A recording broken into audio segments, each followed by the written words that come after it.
I found a birthday card in my husband's jacket pocket. It said, "Happy 6th birthday, sweetheart. Daddy loves you. We don't have a 6-year-old. We don't have any children." That was yesterday morning.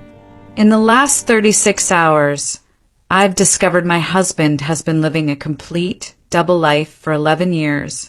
2 homes, 2 families, 2 versions of himself. And the worst part, I'm not even sure which family is real anymore, or if either of us ever were. This is the story of how I lost everything I thought I knew, and how I found the strength to burn it all down. My name is Sarah. I'm 32 years old. I've been married for 8 years to a man I thought was my soulmate. We met at a bookstore. He was reaching for the same mystery novel. Our hands touched. Cheesy, I know, but it felt magical. His name is Marcus. Software engineer. Kind. Gentle. Made me laugh. 6 months later, he proposed on a beach. Will you marry me? Yes, of course. Small wedding. Just close friends. He said his parents died when he was young. No siblings. My family became his family. We bought a house. Talked about kids. He always said soon. Just need to be more stable financially. 8 years of soon. He worked strange hours. Late nights on Tuesdays, Thursdays, Saturdays. Sometimes overnight. Big project, he'd say. I trusted him completely. Last Tuesday he called at 3 p.m. Forgot his laptop. Could I drop it at a coffee shop? I grabbed his laptop bag. Saw his jacket draped over his office chair. The pocket was bulging. Inside was a pink envelope. A birthday card. "Happy 6th birthday, sweetheart. Daddy loves you more than all the stars in the sky. Can't wait to celebrate this weekend. Love, Daddy." Gift card to a toy store. $50. My hands went numb. Some mistake? A coworker's kid? But something told me to look deeper. I opened his laptop. Password, our anniversary. His email loaded. First message from someone named Claire. Subject line, "Don't forget soccer practice at 4. I clicked it. "Hey babe, Tommy has soccer at 4. Can you pick him up? I have a showing. Lily wants help with her science project tonight. She misses you. Love you. Babe, Tommy, Lily." I couldn't breathe. I scrolled through hundreds of emails. Years of them. Parent-teacher conference, Thursday. Lily lost another tooth. Tommy made the soccer team. 5 years ago. Congratulations on our new house. The kids love it. 6 years ago, she's here. Lily Rose. 7 pounds, 3 ounces. Come meet your daughter. Slower, emphasizing the shock. 8 years ago. 1 month before he proposed to me. Moved into the new place. Tommy loves his room. We're a family now. Tommy was already born. Before he met me. Before he proposed. Before our wedding. He already had a family. I didn't meet him at the coffee shop. I called in sick to work. Locked myself in his office. His filing cabinet had 2 folders. One labeled home. One labeled property investment. Property investment. That's what he called his other family. Mortgage payments for a house at 1247 Maple Street, 27 miles away. Monthly payments for 9 years. Utility bills. 2 addresses. 2 water bills. 2 electric. 2 internet. 2 lives. Grocery receipts. Thousands per month. But I do all our shopping. School tuition. $23,000 a year. For Tommy and Lily. At Riverside Elementary. Credit card statements. Children's Place. Toys R Us. Chuck E. Cheese. Dance classes. Soccer leagues. Karate. Piano lessons. Birthday party receipts. 2 per year. 1 in March. one in August. He was celebrating their birthdays while I waited at home, making dinner for one, wondering why he was late again. Then I found the life insurance policies.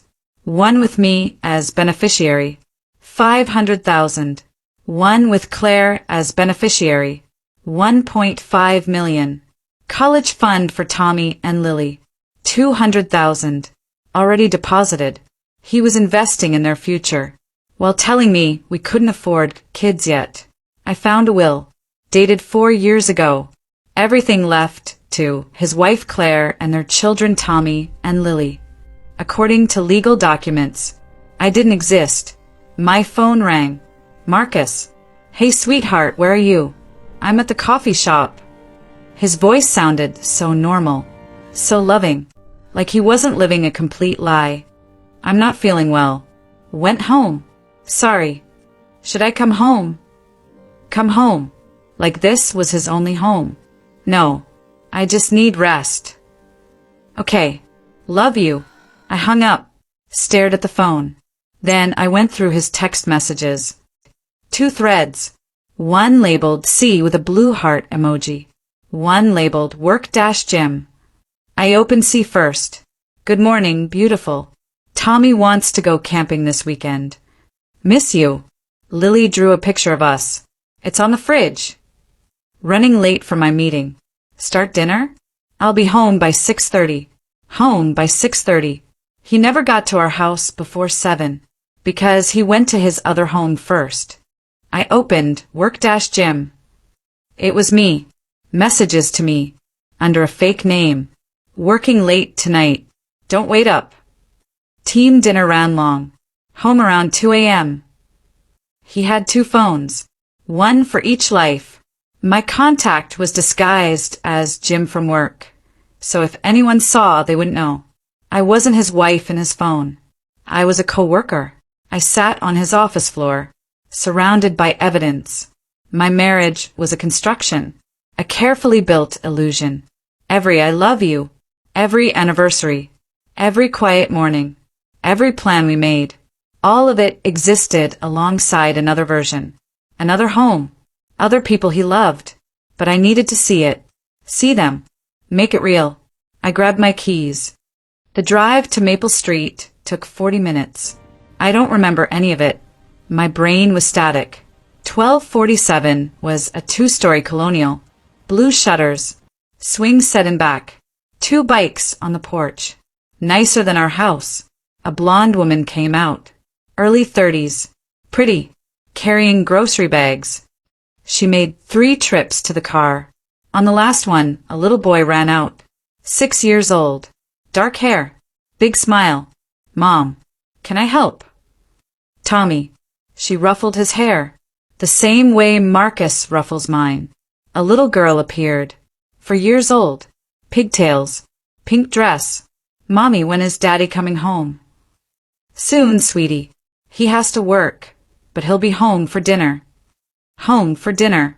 With them. At 6:30. Then our house at 7. Sorry I'm late. Long day at the office. I watched them for hours. Claire helping with homework. Tommy showing her something he built with blocks. Lily dancing in the living room. A normal family.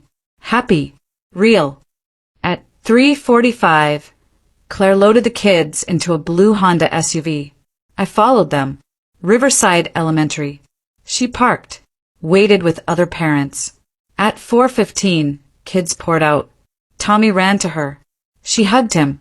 Kissed his forehead. They drove to a soccer field. Tommy had practice. Claire sat on the bleachers with Lily. They shared a juice box. Everything looked so genuine, so full of love, like they were the real family, and I was the secret. I went home, created a fake social media account, searched for Claire Montgomery. Her profile was public, hundreds of photos, and in almost every single one there he was. Marcus.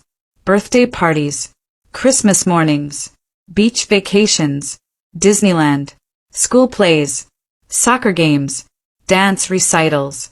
He was in every major moment of those children's lives. I scrolled back years, 3 years ago, new house. So grateful for this man and these beautiful babies. 4 years ago, date night with my love.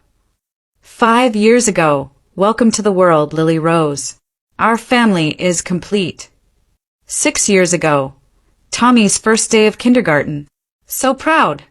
7 years ago, we're having a girl. Tommy will be the best big brother. Slower, letting it sink in. 8 years ago, 3 years together. Thank you for choosing us every day. 3 years together. 8 years ago. They'd been together for 11 years. Not 9. 11. He met her 3 years before me. They had a toddler when he proposed to me. Everything was a lie from the beginning. I found photos from 8 years ago. Late summer. Marcus, Claire, and baby Tommy at a cabin in the mountains. The same weekend, he told me he was at a conference in Seattle. He wasn't at a conference. He was on vacation with them. Our wedding was small, he said, because he had no family, because he wanted it intimate. Now I knew. It was small because he couldn't risk exposure. At 6:42 p.m., his car pulled into our driveway. I was sitting in the dark. All lights off. Documents spread on the coffee table. Birthday card. Bank statements. Mortgage papers. Printed photos. Time to end this. The door opened. Honey? Why are the lights off? I turned on the lamp. He saw the papers. His face drained white. Completely white. Sit down, Marcus. I can explain. Sit. Down. He sat. Hands shaking. Who is Claire? It's complicated. You have 8 seconds to uncomplicate it. Is she your wife? No. You're my wife. Do you have children with her? Silence. Marcus, do you have children with her? Yes. Barely a whisper. How many? 2. How old? Tommy is 6. Lily is 4. Voice breaking slightly. 6 years old. He had a 6-year-old when he married me. When he said his vows. When he kissed me at the altar.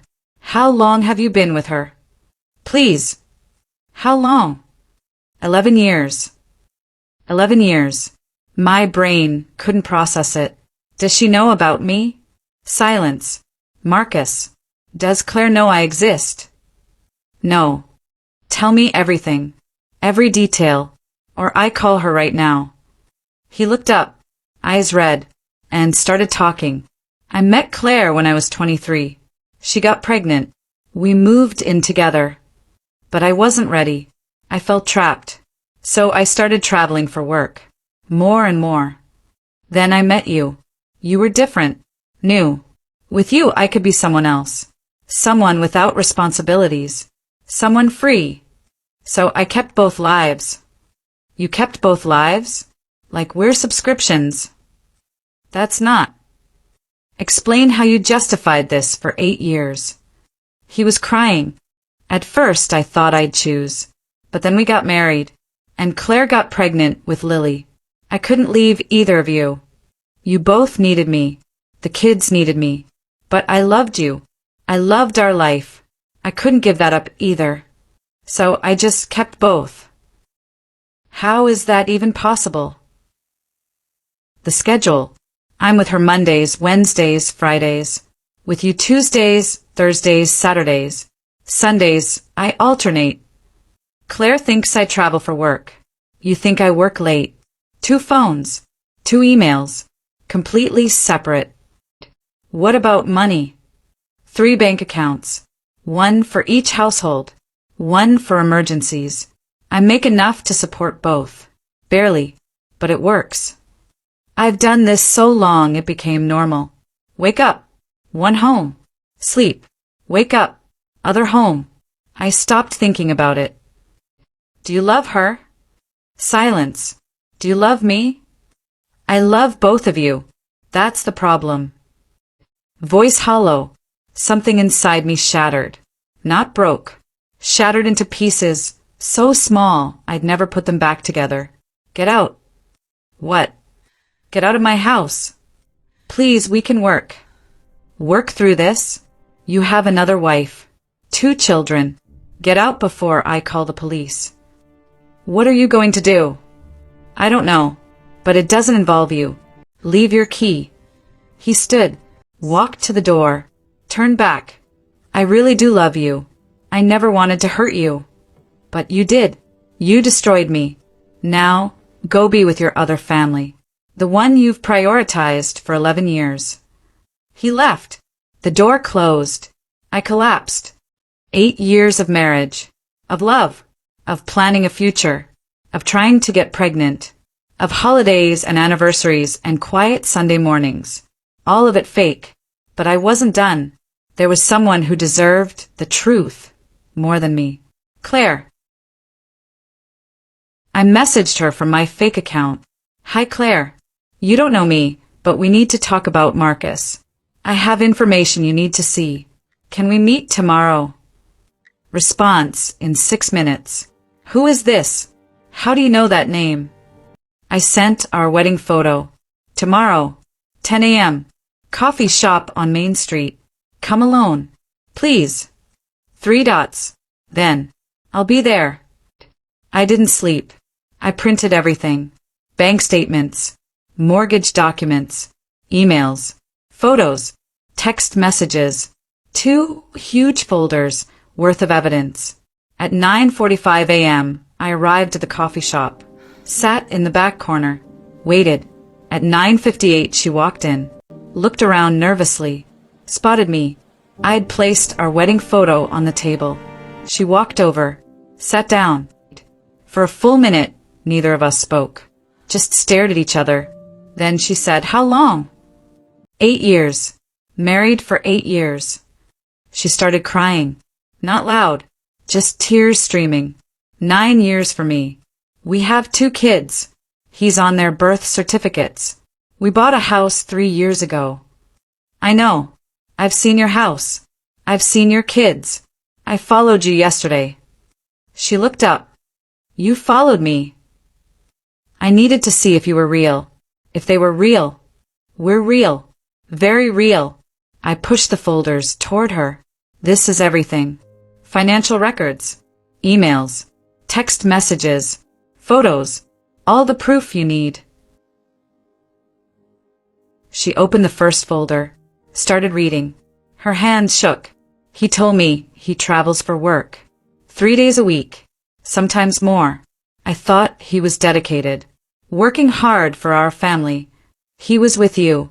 Those nights he was traveling, he was sleeping next to you. And the nights he told me he worked late, he was with you. We spent 3 hours going through everything. Comparing schedules. Matching up his lies. Monday, Wednesday, Friday, her house. Breakfast with the kids. School drop-off. Dinner together. Tuesday, Thursday, Saturday, my house. Late arrival. Exhausted. Quick kiss goodnight. Sundays he alternated. 1 week with her family. Next week with me. How did we not know? She whispered. How did neither of us suspect? Because he made it perfect. Everything had an explanation. Every absence had a reason. He's been doing this for 11 years. It became his normal. Claire looked at me. What do we do now? I don't know, but we do it together. Then she said something that changed everything. Slower, emphasizing the weight. I'm pregnant. 3 months. I haven't told him yet. My stomach dropped. You're what? Pregnant. I was going to tell him this weekend. Surprise him. Another child. A 3rd child he'd hide. Another lie to maintain. You can't tell him. What? Not yet. We need a plan first. If you tell him, he'll try to control the situation. She nodded slowly. What kind of plan? The kind where he loses everything. We spent the next 2 days planning, meeting in secret, gathering more evidence. Claire accessed his computer at their house, found a 3rd email address, a 3rd bank account. He had money we didn't know about, almost $200,000, hidden. He's been preparing, I said, in case he got caught, an escape fund. Or maybe there's a 3rd family Claire said quietly. We both froze. You don't think? I don't know, but we should check. We dug deeper. That third email had messages to someone named Jessica, but they were from years ago. 6 years ago, right before Lily was born. Meet me at the usual place. Can't wait to see you. Last night was amazing. Wish I could stay longer. I hate lying to them, but what we have is special. Claire and I looked at each other. There was another one. At least one. Maybe more. We searched property records under his name. One more address. A condo downtown. Purchased 7 years ago. Sold 5 years ago. He's done this before, I said. We're not the first. We won't be the last. Claire's face hardened. Then we end it. Permanently. We contacted a lawyer. Showed him everything. He was stunned. In 30 years of practice, I've never seen anything like this. Bigamy. Fraud. Tax evasion. He could face serious charges. We want him to lose everything, Claire said. His job. His money. His reputation. Everything. The lawyer nodded. We can do that, but it'll be public. Messy. Are you both prepared for that? Yes, we said together. Saturday morning. Marcus's schedule, my house. He arrived at 7 a.m. like always. Kissed me. Made coffee. Want to do something today? Maybe lunch? Actually, yes. I'd love that. There's someone I want you to meet. He looked confused. Who? You'll see. Noon. That new restaurant downtown. At 11:55, I arrived at the restaurant. Claire was already there, sitting at a table, waiting. At 12:03, Marcus walked in, smiled when he saw me, then saw Claire. His smile vanished, completely vanished. He stood frozen in the entrance. People walked around him. He didn't move. Claire waved. Hi, honey. Come sit. He looked at the door, calculating if he could run. I stood, walked over, took his arm. Come on, Marcus. Let's all have lunch together, as a family. I guided him to the table. He sat like a robot. No expression. Just blank. How long have you two known? His voice was dead. A week, I said. We've been comparing notes, Claire added. It's been educational. Look, I can explain. No, I interrupted. You can't. There's no explanation that makes this okay. Claire leaned forward. I'm pregnant, by the way.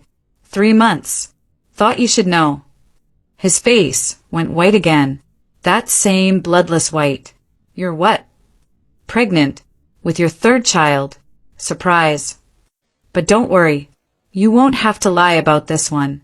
Because we're done. I slid a folder across the table. Divorce papers. Sign them. Today. Claire slid another folder. And these are for me. Termination of your parental rights. You'll never see Tommy or Lily again. You can't do that. Yes, we can. We have a lawyer. A very good one. You've committed fraud, bigamy, and about 15 other crimes. We have evidence. Documented. Time-stamped. Everything. You have 2 choices. Sign these papers. Walk away. Start over somewhere else. Or we go public. Press charges. Destroy you. He signed. Right there at the restaurant. Both sets of papers. Hands shaking so hard he could barely hold the pen. But he signed. Where will you go? I asked. I don't know. Away. Somewhere you'll never find me. Good. Because if you ever contact either of us again, we release everything. To the police. To your job. To everyone. He stood. Looked at both of us. I'm sorry. I know that means nothing, but I am. You're right, Claire said. It means nothing. He walked out. We watched him go. 2 women who'd loved the same man. Who'd built lives with him. Who'd trusted him completely. Now sitting together in a restaurant. Free. That was 6 months ago. Claire and I are friends now. Strange, isn't it? The 2 women he tried to keep apart are the only ones who truly understand. She had the baby. A boy. Named him Daniel. Not after Marcus. A fresh start. I moved to a different city. New job. New apartment. New life. We talk every week. Video calls. Her kids call me Aunt Sarah. They don't remember Marcus much. They're young. They'll heal. We don't know where he is. Don't care. He vanished completely. Sometimes people ask if I regret how he handled it, if we should have pressed charges, made him pay more. But here's what I learned. The best revenge isn't destruction. It's freedom. He lost everything. 2 families. 3 children. His entire constructed reality. We gained each other. And ourselves. If you're watching this and something feels off in your relationship, trust that feeling. That cologne that's suddenly new. That receipt that doesn't match. That late night that feels wrong. Pay attention. Because the person sleeping next to you might be a stranger. And the life you think you're living might not exist at all. I'm Sarah. This was my story. Thank you for listening. And if you're out there, Marcus, living under whatever new name you chose, I want you to know something. We won. We survived. We're happy. And you're alone. Subscribe if this story moved you. Comment if you've experienced something similar. Share if you know someone who needs to hear this. Because these stories need to be told. These truths need to be heard. And maybe, just maybe, sharing them will save someone else from the same pain.